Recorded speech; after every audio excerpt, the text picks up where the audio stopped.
Okay, तो यहाँ पर आई होप आपको क्लियर हो गया होगा। यहाँ पर ये फोर्स हमारा नेट फोर्स आया है, ये आंसर है। और अब हम बात करते हैं कि what is types of continuous charge distribution. Types of continuous charge distribution. एक चार्ज डिस्ट्रीब्यूशन आपने अभी तक सबसे ज़्यादा देखा है, मैंने अभी तक इससे पहले उन्होंने जितने क्वेश्चन लिए थे, ये तो एक सब नया चार्ज डिस्ट्रीब्यूशन जैसे कहते हैं कंटिन्यूअस चार्ज डिस्ट्रीब्यूशन, ये उसका एक टाइप है। कंटिन्यूअस चार्ज डिस्ट्रीब्यूशन का मतलब होता है कि अगर चार्ज किसी भी रीजन में या किसी भी स्पेस में कंटिन्यूअसली फैला है, कंटिन्यूअसली उसमें स्प्रेड है, तो इसे इसे कहते हैं कंटिन्यूअस चार्ज डिस्ट्रीब्यूशन। आपने जो कूलॉम्स लॉ पढ़ा था या उससे पहले जो 2-3 बातें देखी थी, या कूलॉम्स लॉ का एग्जैक्ट फॉर्मूला ही देख लीजिए, F is equal to 1/4 Q1 Q2 by R square. तो इसमें Q1 Q2 पॉइंट चार्जेस थे। पॉइंट चार्जेस अगर नहीं होंगे तो हमारा कूलॉम्स लॉ जो है ये वैलिड नहीं होगा। तो हम इस मतलब हम फिर ऐसे केसेस में फोर्स कैसे निकालेंगे जिसमें पॉइंट चार्जेस ना हो, जैसे कि ये था। तो इस केस में आपके पॉइंट चार्जेस नहीं थे, ये कंटिन्यूअस चार्ज डिस्ट्रीब्यूशन था। तो ऐसे केसेस के लिए हम क्या करते हैं, ऐसे टूल्स का, इंटीग्रेशन टूल्स का, या इसे बहुत सारे स्मॉल टुकड़ों में तोड़ना, इनफाइनाइटली स्मॉल टुकड़ों में तोड़ना, और फिर सबकी वजह से फोर्स निकाल सबको इंटीग्रेट करना, ऐसे तरीके फॉलो करते हैं। ओके, अब कंटिन्यूअस चार्ज डिस्ट्रीब्यूशन कितने टाइप्स के होते हैं? ये 3 टाइप्स के होते हैं। First one, linear charge distribution. Linear charge distribution, when charge is spread या when charge is distributed over a line या over a length or over a length of a conductor. Second one, surface charge distribution. Surface charge distribution. Okay, surface charge distribution. इसे कभी कभी areal charge distribution कहते हैं, मतलब जब charge एक area में फैला हो या किसी सरफेस पे फैला हो तो उसे कहते हैं surface charge distribution. Third one is volume charge distribution. जब चार्ज किसी रीजन में या किसी एक पर्टिकुलर वॉल्यूम में स्प्रेड हो तो इसे कहते हैं volume charge distribution. Okay, now सबसे पहले देखते हैं what is linear charge distribution. ये छोटे छोटे स्मॉल टॉपिक्स हैं, आपको कंफ्यूजन ना हो कि लीनियर चार्ज डिस्ट्रीब्यूशन क्या होता है, क्योंकि क्वेश्चन में ऐसे नाम दिए रहेंगे लीनियर चार्ज डिस्ट्रीब्यूशन, या आपको पैरामीटर दिया रहेगा, उसका यूज़ करना रहेगा, तो आपको कोई कन्फ्यूज़न ना हो इसलिए मैं बता देता हूँ। ये बहुत स्मॉल और सिंपल टॉपिक्स हैं, इनफैक्ट सबसे सिंपल टॉपिक्स यही हैं। लीनियर चार्ज डिस्ट्रीब्यूशन हम इसे रिप्रेजेंट करेंगे लैम्डा से, मोस्टली बुक्स में, इवन आई थिंक एनसीईआरटी में भी यही सिंबल फॉलो किया गया। आप कोई और सिंबल फॉलो करो, सिंबल से कोई उस पर फर्क नहीं पड़ने वाला है। इसकी यूनिट होगी कूलाम पर मीटर, और ये डिफाइन किया जाता है लैम्डा और linear charge distribution is equal to charge upon length. Okay, I can define it also that when charge is distributed. अच्छा, चार्ज डिस्ट्रीब्यूशन दो तरह से हो सकता है, या तो यूनिफॉर्मली रहे या तो नॉन यूनिफॉर्मली रहे। यूनिफॉर्मली का मतलब जो पिछले आपने केस देखा वो यूनिफॉर्म था, कभी कभी ऐसा तो नॉन यूनिफॉर्म हो जाता है। नॉन यूनिफॉर्म का भी हम लोग एक केस लेंगे। ओके, यूनिफॉर्म केस क्या है? अगर चार्ज बराबर लेंथ में बराबर है तो इसे कहते हैं यूनिफॉर्म डिस्ट्रीब्यूशन। एग्जाम्पल, अगर जैसे हमने पहले एक रॉड ली थी और मैंने कहा इस पर लैम्डा कूलाम पर मीटर है, तो मैंने कहा कि 1 मीटर में मान लीजिए 10 कूलाम पर मीटर है, तो 1 मीटर में 10 कूलाम होगा, तो 2 मीटर में 20 कूलाम होगा। अच्छा, अगर ऐसा नहीं हुआ, मतलब कि कुछ ऐसा हो गया जैसे कि मान लीजिए lambda is equal to lambda naught into x, इस तरह चार्ज डिस्ट्रीब्यूटेड है इस रॉड पर, तो यहां पे जो चार्ज डिस्ट्रीब्यूशन है वो है लैम्डा। अच्छा, एक्स हम यहां से मेजर कर रहे हैं, तो आप देखिए यहां पे x यहाँ पर 0 है तो यहाँ चार्ज 0 होगा। जैसे x की वैल्यू इंक्रीज करेगी, lambda is equal to lambda naught into x, मतलब हर एक पॉइंट के लिए हमारा जो लैम्डा है वो वेरी कर रहा है। इसे कहते हैं नॉन यूनिफॉर्म चार्ज डिस्ट्रीब्यूशन। इसका हम लोग 1-2 क्वेश्चन देखेंगे।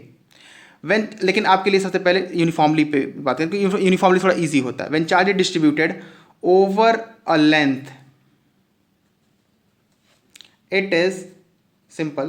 It is known as linear charge distribution. It is known as linear charge distribution. Okay.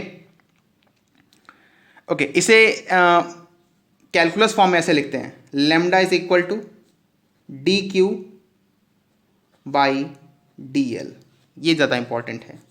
Lambda is equal to d q by l, और इफन मैं डी क्यू लिखूंगा लेमडा इंटू डी एल, और q होगा lambda d l integration. अगर q constant है, जैसे कि पहले वाला केस था, अगर लेमडा, जैसे मान लीजिए लेमडा है हमारा 5 कूलाम पर मीटर, और ये हमारी एक लेंथ है, let's say this is 2 metre. तो इस केस में लेमडा कांस्टेंट है, तो लेमडा बाहर आ जाएगा, डीएल को 2 मीटर को सीधे मल्टीप्लाई करेंगे 5 से, और आ जाएगा नेट आ जाएगा 10 कूलाम. आई होप आपको एग्जाम्पल क्लियर हो रहा होगा. या फिर एक नॉन यूनिफॉर्म है ऐसे, lambda is equal to 5x coulomb per metre, और ये फिर से लेंथ है 2 मीटर की. तो यहाँ पे देखिए 5 वेरिएबल है, और 5 कांस्टेंट है, लेकिन x वेरिएबल है, मतलब ओवरऑल जो लेमडा है वो वेरिएबल है. तो लेमडा को जब पुट करेंगे तो 5 तो बाहर आएगा, लेकिन x बाहर नहीं आएगा. x को हमें इंटीग्रेट करना होगा, कहाँ से कहाँ तक, 0 से लेकर 2 तक, और फिर हमारा आंसर आएगा. Okay, so this is called linear charge distribution. इसी तरह होता है हमारा लीनियर चार्ज डिस्ट्रीब्यूशन के बाद आता है नेक्स्ट वन इज एरियल, और यू कैन से surface charge distribution. Surface charge distribution, इसे हम रिप्रेजेंट करते हैं सिग्मा. इसे रिप्रेजेंट करते हैं सिग्मा से, और इसकी यूनिट होती है कूलाम पर मीटर स्क्वायर. अच्छा, यूनिट ज़्यादा इंपॉर्टेंट है. क्यों? क्योंकि जनरली क्या होता है क्वेश्चंस में, हमें ये ना बता के कि ये कौन सा चार्ज डिस्ट्रीब्यूशन है, हमें यूनिट दे देता है क्वेश्चंस में कि this is 5 coulomb per metre square या 7 कूलाम पर मीटर क्यूब. तो हमें यूनिट से ही पता चलता है ये कौन सा चार्ज डिस्ट्रीब्यूशन है. When charge is distributed uniformly or non-uniformly, both will be included in this. When charge is distributed over a surface, okay, it is known as surface charge distribution. Sigma is equal to charge upon area, simple जो मैंने इसे लिखा था, पर मैं उसे ना लिख के सिर्फ इसे लिख रहा हूँ. Sigma is equal to dq by dA. I hope आपको डिफरेंस क्लियर हो रहा होगा. और ये ध्यान रखिएगा, इसकी unit coulomb per metre square होती है. तो सिंपल, मैं क्यू को क्या लिखूंगा, sigma into D a integration, क्योंकि डी क्यू होगा सिग्मा इंटू डी ए, और फिर इंटीग्रेट करेंगे तो डी क्यू या क्यू, और ये पूरा इंटीग्रेट होगा sigma with respect to d a. Now the third is volume charge distribution. Volume charge distribution. This is denoted by rho. This is also Greek letter represented by rho. This is unit is coulomb per meter cube. Okay, when charge is distributed over, or you can say throughout a volume, या throughout a space, it is known as volume charge distribution. Rho is equal to dq by dv. As in this case, q will be equal to rho into dv, integration of rho with respect to dv. और ये भी uniform और non uniform दोनों होते हैं. इसका non uniform भी case हम लोग पढ़ेंगे, स्पेशली सेल थ्योरम में. मैं आपको आगे बताऊंगा गॉस लॉ के बाद, या हो सकता है उससे जस्ट पहले, कि व्हाट इज सेल थ्योरम. तो उसमें एक सेल होगा, एक मतलब एक ग्लोब टाइप का थिंग होगा, एक स्फेयर होगा, और उसमें पूरे चार्जेस फिल्ड होंगे. तो उसमें हम इसका यूज़ करेंगे वॉल्यूम चार्ज डिस्ट्रीब्यूशन का. यूनिफॉर्म नॉन यूनिफॉर्म दोनों के केस देखेंगे. नॉन यूनिफॉर्म का एक ही क्वेश्चन, और बहुत वो हार्ड है, वो इरिडो का क्वेश्चन है. ओके, तो this is distribution, volume charge distribution. Now तो ये 3 तरह के हमारे चार्ज डिस्ट्रीब्यूशन होते हैं। हालांकि पॉइंट चार्जेस के बारे में आपने पढ़ ही लिया। पॉइंट चार्जेस ऐसे चार्जेस होते हैं जिनके पास डायमेंशन नहीं होती, जिनके पास साइज नहीं होता, सिर्फ अपने पास एक चार्ज होता है, उनकी साइज नेग्लिजिबल होती है। Okay, so this is linear charge distribution, suspend charge distribution and volumetric charge distribution. Okay, after this we will take up electric field.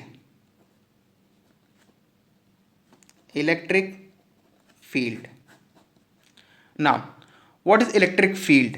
सबसे पहले मैं ये बताता हूं फील्ड क्या होती है। ओके, इलेक्ट्रिक फील्ड को शुरू करने से मैं बेसिक बातें बता दूं कुछ। इलेक्ट्रिक फील्ड को हम रिप्रेजेंट करेंगे कैपिटल ई से, और ये एक वेक्टर क्वांटिटी है। ये एक फिजिकल क्वांटिटी है जो कि वेक्टर है, और कैसे वेक्टर फिजिकल क्वांटिटी, क्योंकि मैंने आपको बताया था 11th में, और आप उसे देख भी सकते हैं कि फिजिकल क्वांटिटी 2 टाइप्स डिवाइड होती हैं, एक स्केलर और एक वेक्टर। हालांकि उसका और भी कैटेगरीज हैं, पर स्केलर और वेक्टर। इलेक्ट्रिक फील्ड, और ये एक वेक्टर क्वांटिटी है, इसे रिप्रेजेंट करते हैं ई से, और इसकी यूनिट होती है SI यूनिट, न्यूटन पर कूलाम। ओके, इलेक्ट्रिक फील्ड से पहले मैं बात बताता हूं कि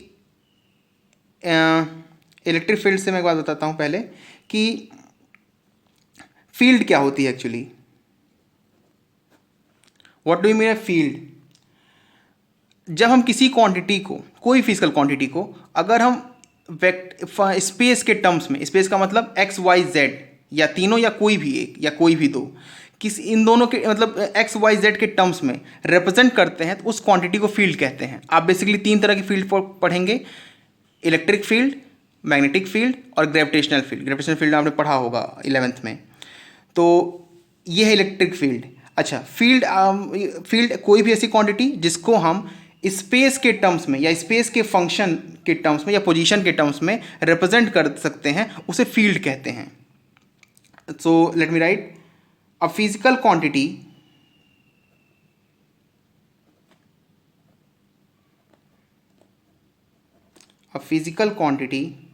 which can be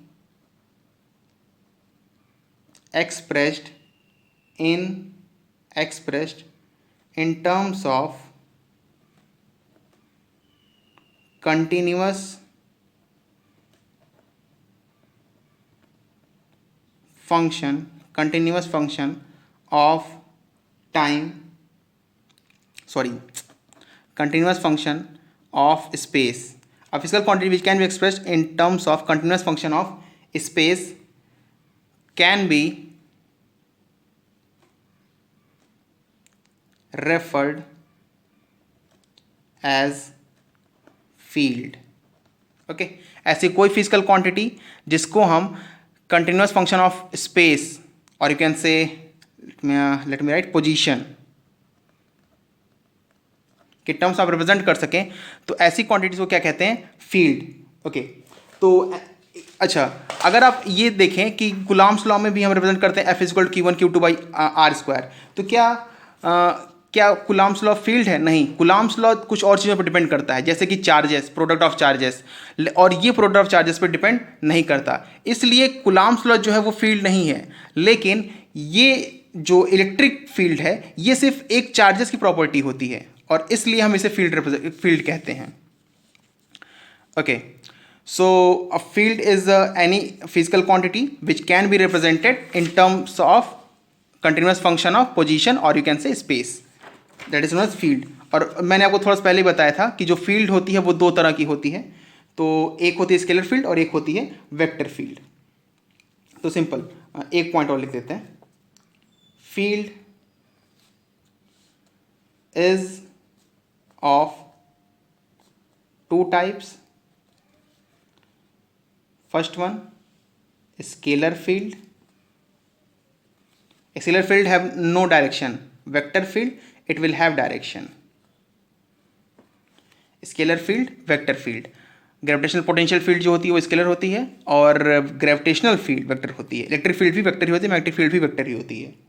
ओके, तो वेक्टर फील्ड का एक जनरल रिप्रेजेंटेशन, या फिर मैं वेक्टर फील्ड का कोई जनरल रिप्रेजेंटेशन आपको बताता हूँ, आपको इससे डरने की ज़रूरत नहीं है, तो हो सकता है आपको देखने में थोड़ा बड़ा लगे।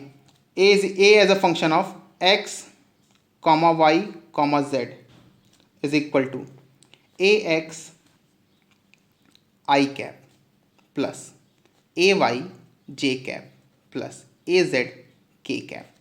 तो ये है आपका as a function x y z, जिसका A x component i along है, A y component y j के अलॉन्ग है, और ए जेड कंपोनेंट के अलॉन्ग है। इवन एक्स भी जो होगा ये तीनों में हो सकता है, मतलब इसमें एक्स भी हो सकता है, वाई भी हो सकता है, जेड भी हो सकता है, और ए वाई में भी एक्स भी हो सकता है, वाई भी हो सकता है, जेड भी हो सकता है। सिंपल ए जेड में भी एक्स भी हो सकते हैं, वाई भी हो सकते हैं, जेड भी हो सकते हैं, मतलब ये तीनों डायमेंशन वेरी कर सकता है। तो ये एक वेक्टर फील्ड का एक मतलब एक जनरल इक्वेशन है। हालांकि आप इलेक्ट्रिक फील्ड में इतनी ऐसी कोई इक्वेशन नहीं पढ़ेंगे, बहुत सिंपल इक्वेशन होगी इलेक्ट्रिक फील्ड की। ओके, अब बताओ इलेक्ट्रिक फील्ड क्या होती है, what mean by electric field.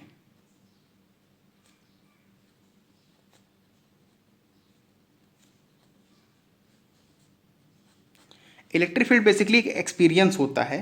अगर मान लीजिए कि ये चार्ज है Q और यहाँ पर मैं किसी एक और चार्ज के लाता हूँ Q नॉट, तो क्या होगा, हम जो Q नॉट है वो Q की वजह से एक फोर्स एक्सपीरियंस करेगा। इसका मतलब Q अपने चारों तरफ एक ऐसा चीज जनरेट कर रहा होगा जो Q पे फोर्स लगा रहा होगा।